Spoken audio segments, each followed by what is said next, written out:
nesses 12 anos, então eu quero dizer para vocês isso. Então, assim, tudo teve um pra quê de Deus, eu acho. Né? Tudo teve.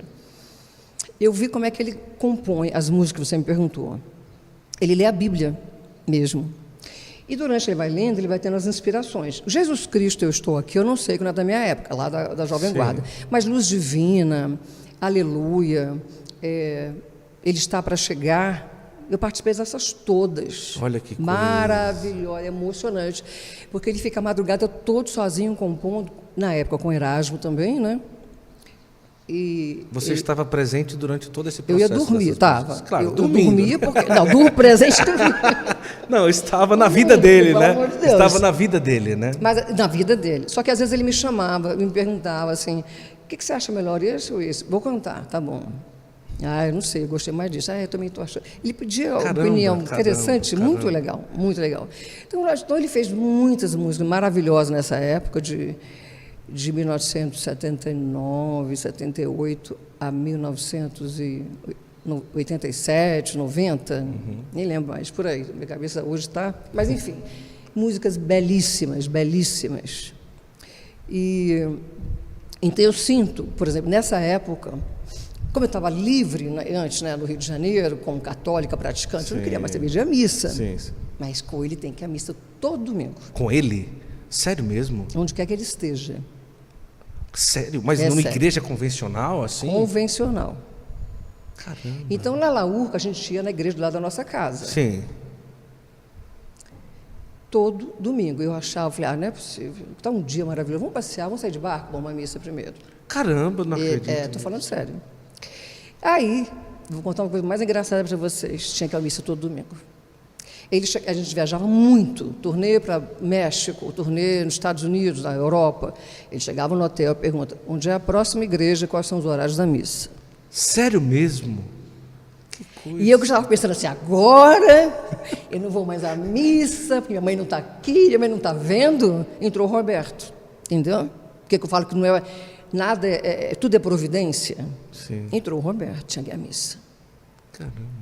Eu, às vezes, discutia, eu falei, poxa, não dá para a gente fazer... Vamos primeiro à missa. Depois a gente for à missa, a gente vai fazer isso, assim. Eu falei, tá bom. E a gente ia à missa. No México, nos Estados Unidos, na Europa, onde você imaginar, a gente vai à missa. E foi uma vez que aconteceu um negócio, vamos falar de que é engraçado. Estamos no México, Roberto é ídolo, até hoje, ele é assim. Falou um Roberto, o pessoal joga no palco. Ele foi uma missa, disfarçado, né? Uma igreja que está mais perto do hotel. Chapéu, boné e assim vai. Boné, disfarça, bota óculos. Estamos sentados, estamos todo mundo, eu, ele, o empresário. Mas não tem jeito, alguém reconhece uma hora ou outra. Não, ele está quietinho ali, a gente está na missa. Aí na hora da homilia, o padre começa a falar. Quando ele acaba a homilia, ele fala assim, gente, eu preciso te falar, estou tão honrado de saber que o Roberto Castro está aqui na missa. Quando ele falou isso, no México, a gente fez assim... Um olha para cada outro e sai correndo pelos fundos. Então, sai correndo? Imagina. Um alvoroço na hora da missa. Uma confusão. O médico, ele não podia ter falado, né? Mas ele ficou feliz de ver que estava ali, né? E o Roberto reagiu como? Correndo. Nem lembro, saiu todo mundo. Aí o empresário já pegou ele, saiu, fomos para o carro e fomos embora. Não terminamos a missa, não pegamos uma bênção naquele dia. Meu Deus do céu. Mas isso é engraçado. Mas isso é sensacional. Então, essas coisas hoje falando assim, desde a minha carreira, nasci num berço católico, não pensei em ser atriz, fui fazendo, fui tomando gosto. Eu agradeço a Deus que na época as novelas eram bem mais culturais, românticas. Eu, então, sempre fiz a romântica, apaixonada, sofredora. Sim. Graças a Deus, nunca fiz nada mais que as pessoas não pudessem ver, a família não pudesse assistir. Só que depois foi perder na mão, na minha opinião. Sim. E aí, nesse tudo, mais ou menos em 2000, meu filho nasceu, fazendo Clone, eu conheci a Canção Nova. Sim.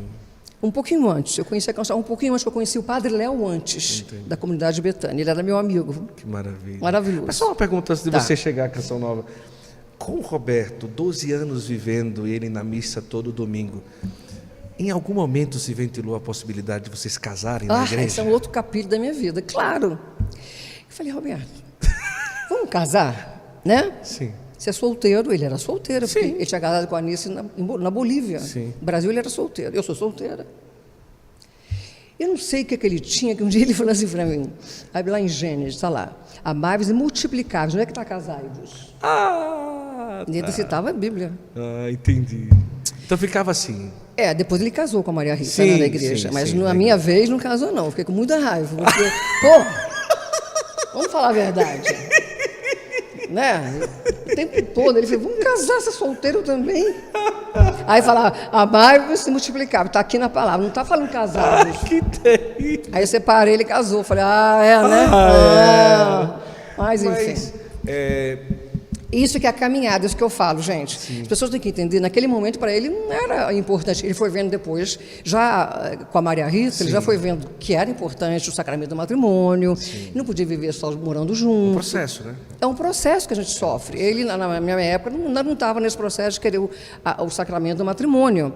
E eu queria, mas ele não, né? E aí depois, já com a Maria Rita, já estava caminhando, já fez questão de casar. Você vê, como eu já fiz tanta coisa, né? Tanta coisa, e estou buscando esse processo da minha santificação, da salvação da minha alma, que é diário. É verdade. Pela diferença de idade, talvez naquela época você poderia considerar que talvez um pouco mais de maturidade naquela época poderia ter durado um pouco mais, ou ele por ser um pouco mais maduro.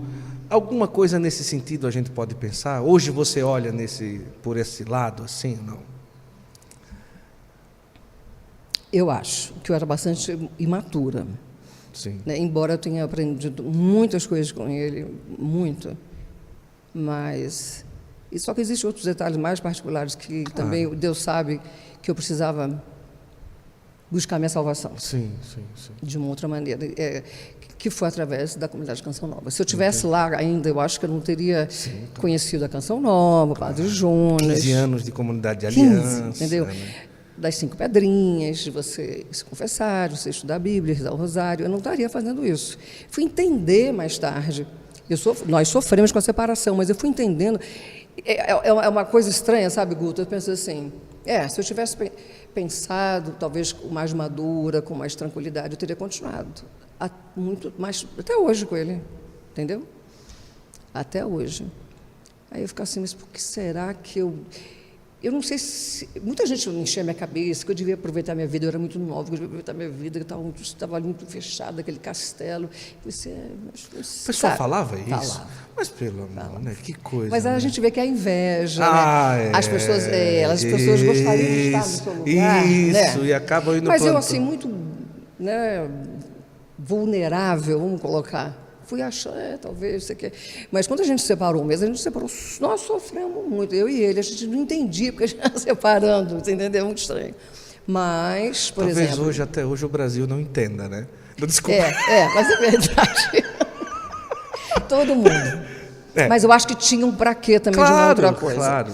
Mas vamos lá, vamos para a canção nova, daqui a pouco a gente pode voltar um pouquinho nisso daí.